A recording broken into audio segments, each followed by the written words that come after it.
Okay, first అయితే mutton Thalappakattu biryani try చేస్తున్నా. దాన్ని తమిళంలో అట్లా అంటారు అనుకుంటా. మన దగ్గర నాకు అమెరికాకి వచ్చేదాకా తెలియదు ఇట్లా. ఇది ఘీ రైస్ అంటారు, ఉంటుంది ఇట్లా అని. కొంచెం ఉప్పు ఎక్కువైంది బిర్యానీగా, కానీ ముక్క మాత్రం చాలా బాగుంది. ముక్క మస్తు టెండర్గా ఉంది.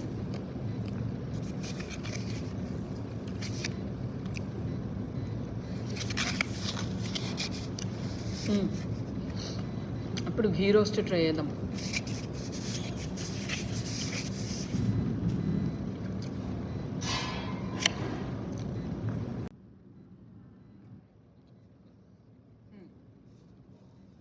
మటన్ ఘీ రోస్ట్ కొంచెం ఈ ముక్క ఎందుకు ముదురు అనిపిస్తుంది. ఆ తలపకట్టులో ముక్కలు మస్తు టెండర్గా ఉండే.